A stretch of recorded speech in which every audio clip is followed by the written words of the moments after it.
Oh, very good. It's it is, Elliot, and that's what I was thinking. It's Living Right. very good. Oh, oh, oh. It's very good. But you know what, dude? This is what I always tell myself, especially during these conversations that we have. Right. There's a lyric from the Beatles, and it is "Living is easy with eyes closed." And I think that's a very brilliant line because think about that. It is easy to live when you've closed your eyes to all the hardships of the world, of your own soul, of your own inner needs and wants. Open your eyes, guys. Open your eyes, wake up. You know, we talk about woke being a mind virus, and it is. Well, let's be clear. Again, No, it is. again. Elliot, you affected Elliot's tick whenever you say Beatles song, he yawns and almost dies. Yeah, I thought you were going to say what I was going to say, Joe, which is anytime you mention the Beatles, I just get immensely sleepy. Start to get an eye headache. Because they're boring.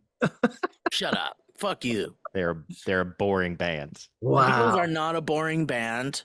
This is coming They from are. a guy that loves Weezer. Yeah. Same bands. I don't Same espouse, band. I don't say I have good taste.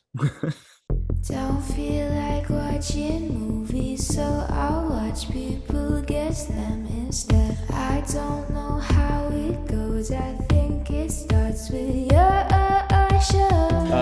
Welcome to the Valleycast, guys. I have to ask. I'm on the front lines of pop culture right now. There's a new television show out. It's absolutely fantastic. It's got 2 episodes out. Have you seen it? It's really, really good. And if you don't like it, you're wrong.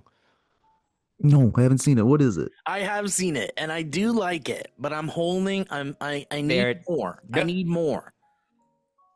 Okay. Well, yeah. What is it? I can't turn off my Let's keep talking about it. Let's keep talking about it and then we'll see if we could get to it. So and maybe we're even talking about different things, which would be even more fun. I hope. Great. But I can't turn off my analytical brain when I watch art because we know how the sausage is made. It's something that is an unavoidable thing to think about when you watch things. Mm-hmm. You think about all the creative process and the writing process and things like that. And I think from a production standpoint, this is a gorgeous show. And I'm in it for the long haul. Same. Aliens. For sure. Yeah. You got it. Yeah. You haven't watched it yet? No, but I want to. So I only have like a little complaint. A teeny weensy beansy complaint? Just a teensy weensy. But I understand a bit because of we know Ice how the Age. sausage is made. Say it again? Is it Ice Age? Is it Ice Age? It's totally Ice Ice Age. Up? It's totally Ice Age. Not only, but I also understand because I have a brother, an older brother, and when we hang out, we like throw quotes out from all sorts of shit and like same. It's like right? a second language. Exactly. Like code. You have your thing, and Joe, I'm sure you have the same thing, and you totally just have your thing, and it's sometimes a really stupid thing, but this is the only bad thing I'll say about it, okay? And I'm going to say it very quickly and as succinctly as I can. Okay? The alien universe, the whole aliens thing, from Ridley Scott's Alien all the way to Romulus, and now to this. The whole underlying kind of like story arc, one of the main arcs is anti-capitalism, anti-corporate monopoly, corporate power, corporate juice. And when you throw in things that are like Disney property, Fox Disney property in your like right at the top of it. Yeah, that bothers me a little bit. But wait, when you throw out the anti Disney or anti, yeah, well, corporate power. You're saying this is an anti-corporate power show made by super corporate powers. Yes, and utilizing corporate branding. Oh, dude. This is, I mean, this is a typical it's symbolic of Mark Fisher's capitalist realism, in which anti-capitalist sentiment has been usurped by the capitalist system, so much so that even revolting against it is seen as pointless. So capitalist realism is the acceptance that there is no getting out of this at this point, and the idea of revolution itself has been captured by the elites, which you can read about in Elite Capture for entertainment. Yeah, it's just for entertainment. Yeah. it's kind of in the same way that like the punk rock Spider-Man kind of felt to me in the Spider-Verse sequel. It was kind of like, I don't know if I connect with an anti-government, anti-establishment character in the most corporate thing. Oh yeah, man. It's a little fake. Yeah. That's it. You're not kid braining for shows that are made for kids. But that's what I'm saying, Joe, is like I can't turn off the analytical fucking Elliot's. Did you guys see No. Did you guys see what's his name from fucking Jaws? Richard Dreyfus. Did you guys see that Richard Dreyfus interview with Bill Maher? Like he was a real treat. Did you see that? Do you know what I'm talking about? No, and I don't want to see those two people have the same have a conversation. Oh God, I don't either. He's alive. Good Lord, dude, that's two anthropomorphized chalkboards scratching themselves, running into one another. Yeah. Okay, what a nightmare. I won't show you a video, but I want to show you. Yeah, they both equally hate everything and think they're smarter than everything. Good Lord. They're the worst. You chose the two of the worst people. For sure. But there's a picture. So Richard Dreyfus was on Bill Maher's like podcast or whatever. And Richard Dreyfus is throughout the interview sinking further and further into his chair. And it is never brought up. And the imagery, it kills me every time I see it. And I have to share it with you guys right now. You guys are not going to... Did you notice this, or was this memed by Eric, what's his name? The guy who does the parody version of his couch show? I actually don't know. All I've seen... The only reason why I know about it is because it went into my funny, this is crazy, look at this shit algorithm. The Eric of Tim and Eric has like a whole parody show. Oh, of Bill Maher's podcast. Wait, really? Eric Wareheim? Yeah. That is crazy. No, Tim. Oh, Office Hours. Yeah, Office Hours. Yeah. Office, yes. Dude, I think you're right. I think it was Office Hours. I think it was Office Hours that they brought this up. But please look at this image. Wait, what? Can't be real. It's so real. And it's crazy. And I think at one point Bill Maher maybe brings it up, and they just completely, like, it's not a joke, it's not a bit. It's not. Now I want to see a clip of just them. I want to see what it looks like when he's talking like that. You want to see a clip? All right, let's find the clip. Yeah. And to think that he's possibly stationary right there is wild to think. Let me see. Oh, there's that charming voice. Lion yawned 3 times in the last 10 minutes. So if you're watching, everybody, I didn't sleep. So yeah, Joe didn't sleep, guys. Woo. It's all right. Your show about the Constitution. Yeah. Have you seen it at all? I saw it in 1987. I mean, since then, no. Wow, he looks so comfortable. A lot. What are you, like Norman Desmond? You're running it in your library every night. I'm ready for my close up, Jamil. So I don't know if we see him continue to sink further in this, but you can see the beginnings of it. Stage 1. There he goes. He's going. Pablo Hansen in the comments says Dreyfus looks like Gimini Glick. Gimini Glick. Yeah. God help us. But he does get further and further and further down. Wow. Maybe he might not have spine. Maybe he doesn't have a spine. He might not have spine.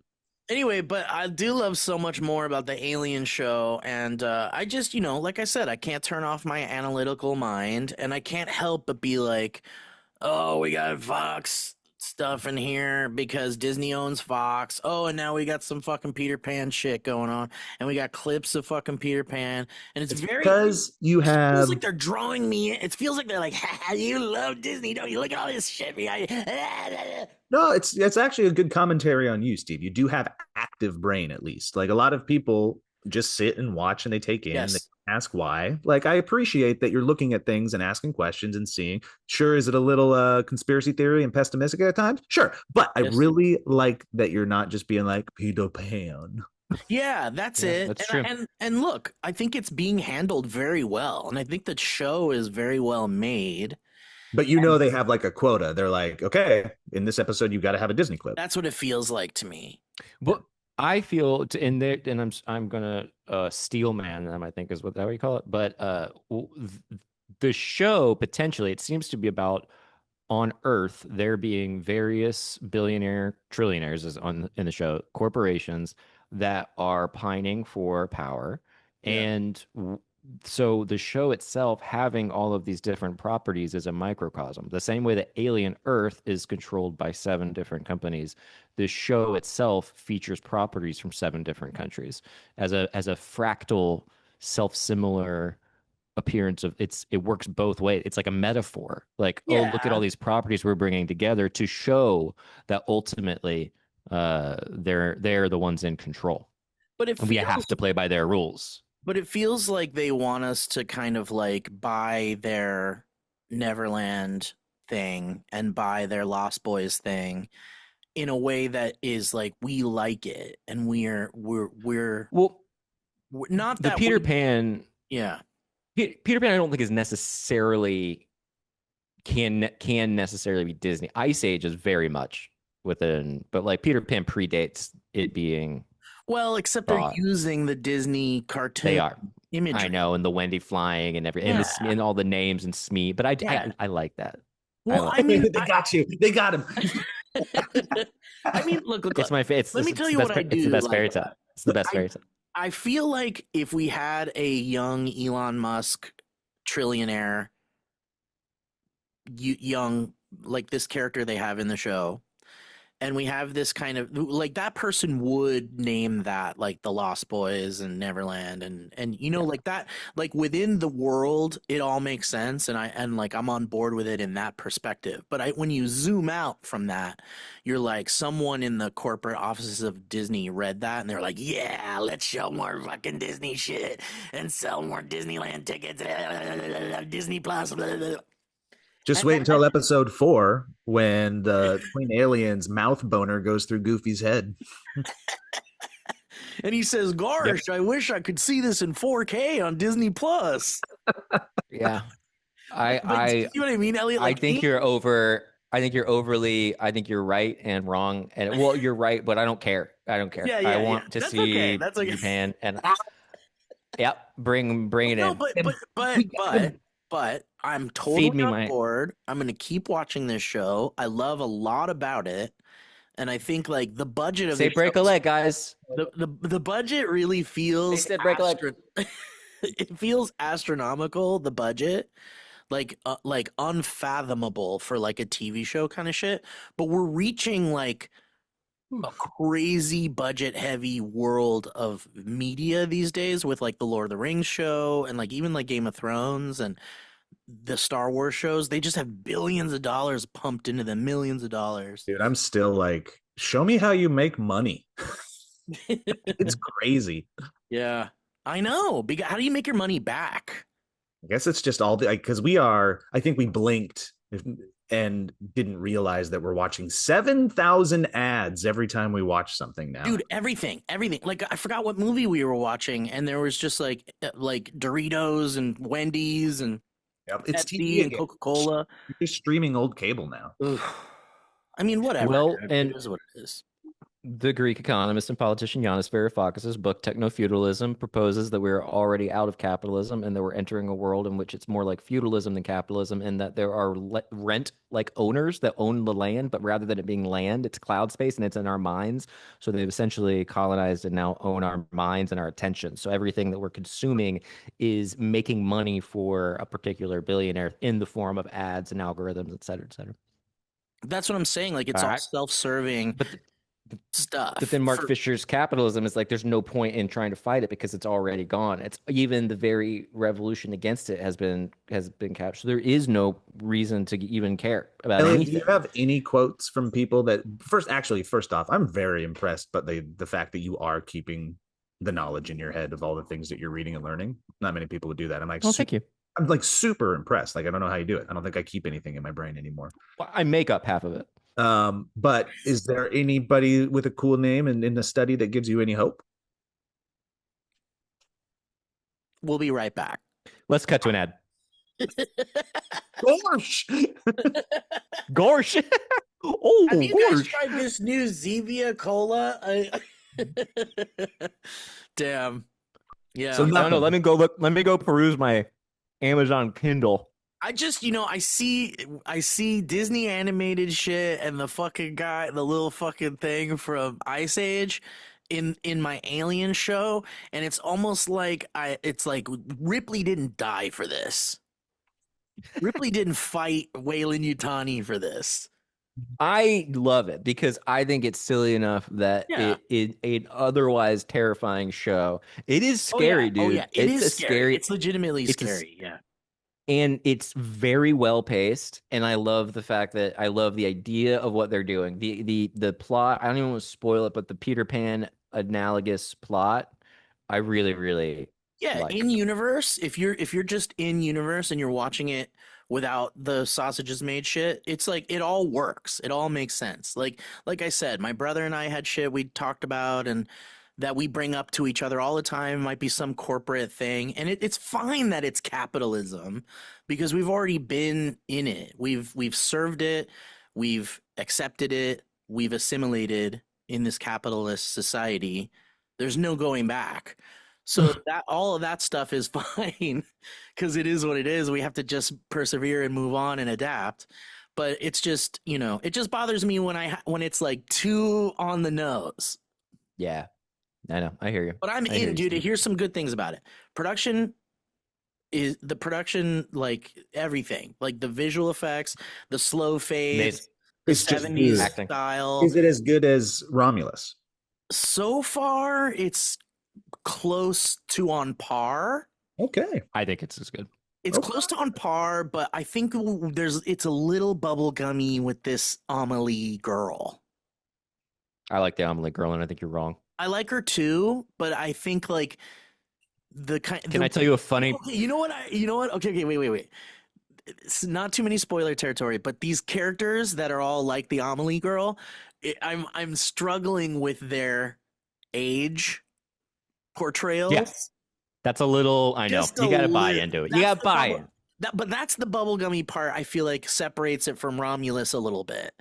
Is that Romulus was more like gritty and fucked up, and this is more like, but we're having kind of like a fun a little bit, and it's silly. You kids go have a fun. Let's go have a fun and be a little silly, dude. There's another video of Richard Dreyfus that came out recently, and he's like, he is a dick, man. That guy does not have a fun ever. I know. And there's a video that he posted on his Instagram or something, and it was to apologize that he's not going to be able to make it to some like Jaws event in like Maine or some shit. And they're like, okay, it's a video of him like this close, and you can see his little hands like on a blanket, and he's like under a blanket, and he's like,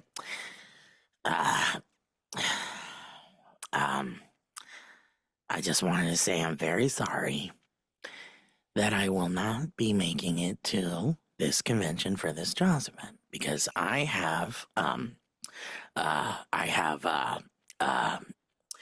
contracted, and then you hear a voice go, tuberculosis, and he goes, like someone told him what it is, and he like fully ignores it, and he's like,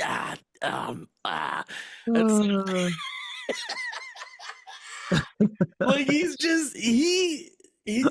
he forgot his own You forgot the illness that he has? He forgot the illness he had, and then someone off camera tells him what it is, and he's like not listening or Or he just something. can't get out of his own speech patterns. He can't get out of his own ego.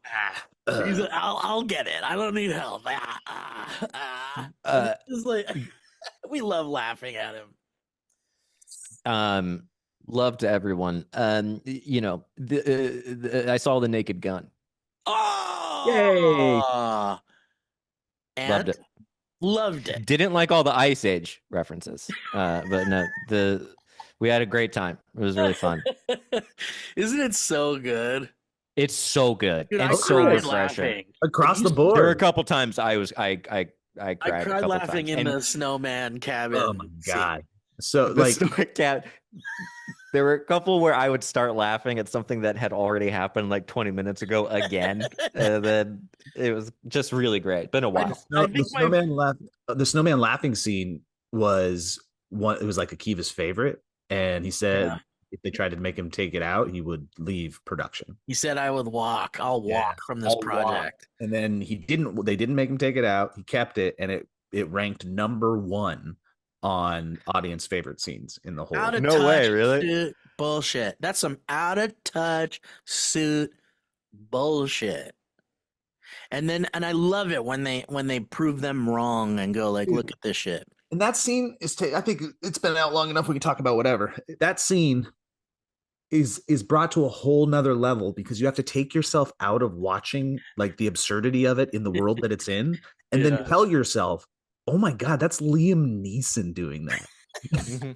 Liam Neeson is Conjuring And Pam Anderson, and they're legit falling in love during this. and then they are in love in real life. It's crazy, dude. I think my favorite thing that happens in the movie, other than that Black Eyed Peas moment, which was fucking unbelievable. That was definitely one where it came at me hard. We and just I weren't didn't see it coming. Did not expect it. And really thought they were going to go with that song at the end, but I understand why they did. Dude, but the part where Weird Al pops up in the like corporate video bunker. and they're explaining that he's gonna be in the bunker, and then it just shows a picture of him, and then it's just silent, and then you hear just one random guy go, "Amish Paradise." Dude, I died. Or what's that guy that goes, fish people? Yeah, fish me. dude, that guy's secret MVP of the movie. That guy was so funny. He's like that weird foreign guy they use in I Think You Should Leave, but in that movie, they're just Amish Paradise. Amish Paradise, and it's like that's what my mom would say if she saw a picture of Weird Al, like zero context, nothing before it, nothing after it. Amish Paradise. It's just like yes, mom, Amish Paradise. Dude, I'm glad you loved it. That's great. Ugh. It was. Did you stay long enough for the credits to get all like? Well, he didn't stay long enough for the show that we're on. I am not talking to him anymore. Okay. Shut up. Don't yell. They don't like yelling over there. See, this is what happens when you fill your head with philosophical quotes.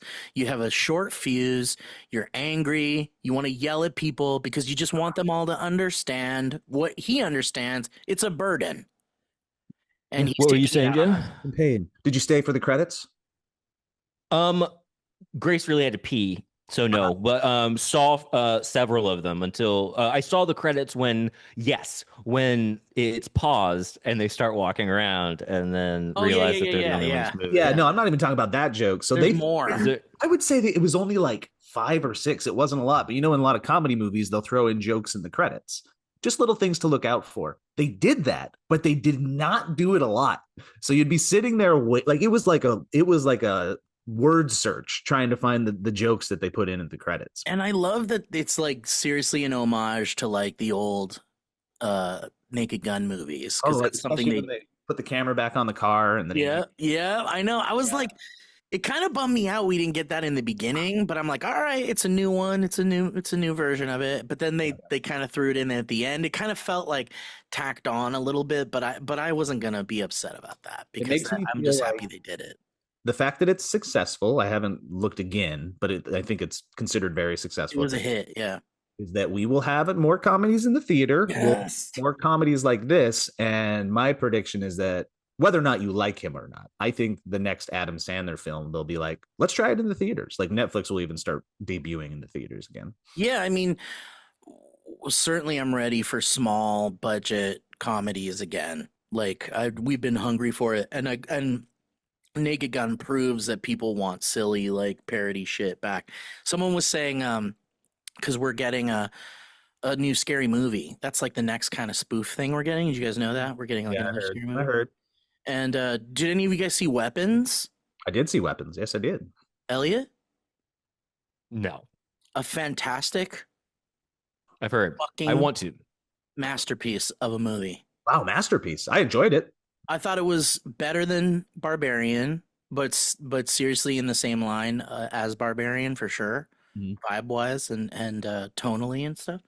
But someone was saying, because Elliot, you've seen the trailer for Weapons. You've seen like the kids running out with their like arms out and they're like running. I really want to see it. It's one of those, just kind of.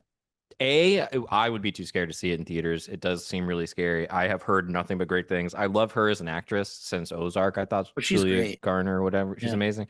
But yeah, I mean, of all the movies we were going to see, it's not going to be. Well, you should horror. see it. It's not actually that like scary, maybe. There's like a couple of scary moments, but it's more like unsettling, maybe, I would say. Cool. But someone was saying because we've got a scary movie coming out, and you know those movies always parody like the most Things that popular just recent happen. Yeah. horror stuff. And someone was saying, I can't wait to see Anna Faris running out with her arms and then hitting a telephone pole like as hard as she possibly Or can. just like knocking down kids. As Yeah, like clotheslining old people and shit. Yeah. Anyway, yeah, amazing. It was really, really fun. I went into it not knowing anything other than like the first marketing push because I tried not to watch. I was like, I really wanted to kind of go into this one blind. It goes ways that you might not expect. And one of the most satisfying, I don't even say endings, but just like there's just such a crowd pleasing moment at the end that if you can watch it in a it's so theater with a bunch of people, yeah. it would be one of, I think, your best moments in a theater. Cool. I think it's I do want to see it. Yeah, you should see it in the theater, dude. Like Can I tell you? Can I guess what I think? Spoiler happens, because if on the off chance I'm right, which I doubt I am, I'm not great at horror stuff. But may I give you my impression of what I think? We will bleep it out. If you're right. If it's really what happens, we'll bleep it out. Here's what I've gleaned. And I think it has something to do with age, mortality, dying, and these old people are stealing the children and stealing their youth, and it's basically like a vampire story. And that the reason that these children are being taken is because they're being turned into corpses as their life force is fed into someone who's been around for a long time, and they're like an evil. Like, I guess you don't got to go to the movie. All right. Thanks, everybody. Thanks for joining us. Thank you guys for watching. I do want to. Is that really what it is? That kind of like? I mean, there is a theme of that, but that is, you didn't nail it. You didn't nail it. Okay. But if you see it, I want to know what what happens in your brain when your theory connects with the movie a little bit. Awesome. Yeah, great. I mean, and the only reason is because they started spoiling what the old lady, a lot of that old lady, and then I saw people criticizing. Oh, did they start using her in the marketing? Well, I've just seen it pop up in like my algorithm and stuff. Yeah, and people are using it as a meme. Yeah. No, I had no clue going in. Me same, and you should see it as soon as you possibly can before things start being more spoiled for you. Super fun, but I'll see if I can. Yeah, good for Krager. Good for what? Oh, good for Krager, the director. Like from Whitest Kids You Know to, losing your best friend to making two bangers and now probably being the most sought after director in Hollywood right now. Dude, fucking Edgar Wright, Damon Lindelof, like a lot of really big names have been posting their support and their happiness with the movie. They're just like, what a great movie. Really interesting. They're like comedy to horror. Yeah. Dude, and the amount of comedy in it is refreshing. And so I heard there's there's like legit funny parts. And it's not there's a precedent set too. Like Jordan Peele did it as well. Comedy. For sure. So what is the connection? Maybe the beat of surprise is so intertwined in both genres that it's an easier jump than people. Well, also the whole like some people who when they're scared they laugh. Like there is a strong psychological connection between fear and laughter and fun. It's weird. Oh, and also the scary movie guys too. Even taking with the Wayans brothers taking comedy into horror with the parodies. There's even a Whitest Kids Yeah, that's true. Like bit in the movie that I didn't catch when I saw it, but then I learned about it afterwards. It has something to do with a tray of food. Not bears being on the moon. There's a sketch about a tray of food of some type of food, and it's like in the movie. Cool. Good for him. Cool. So really quickly, I went to Midsummer Scream. Do you guys know what that is? I've heard of it. It's actually happening right now, and I have my wristband still because I'm going like a back convention today. or something, right? It's a horror and Halloween convention, and it's so fun and cool, and it's bigger than ever this year, and it's so close to me. And so my girl and I, we just like scootered over, and we went yesterday.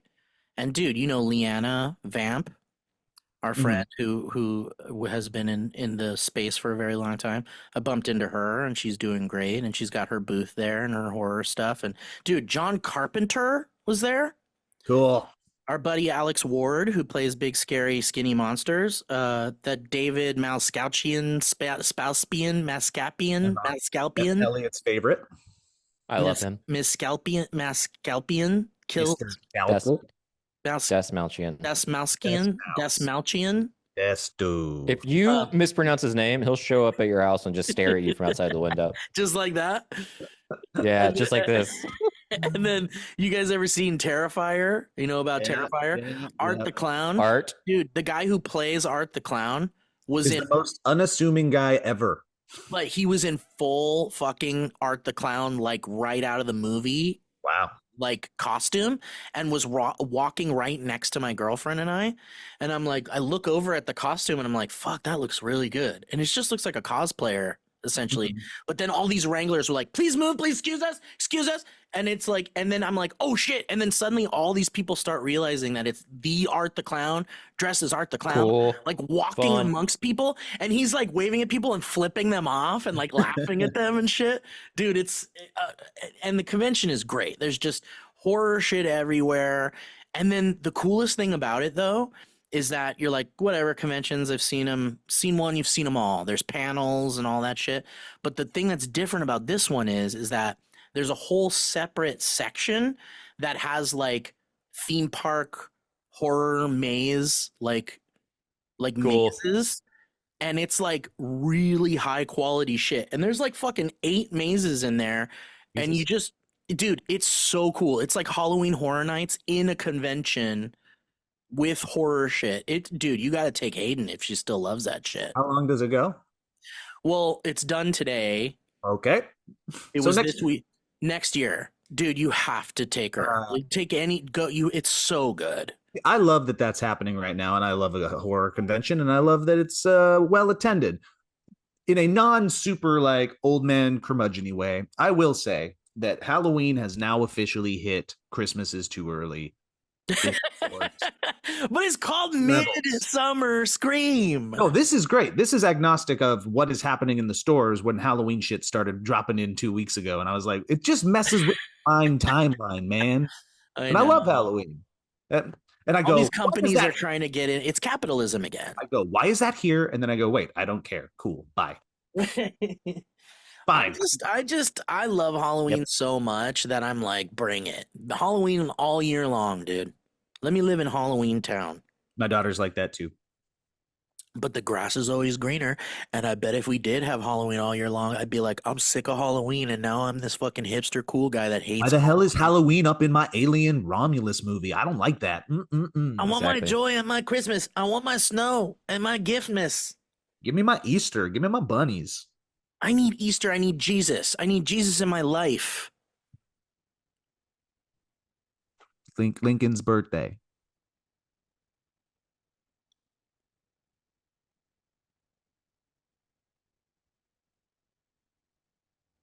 February 16th. The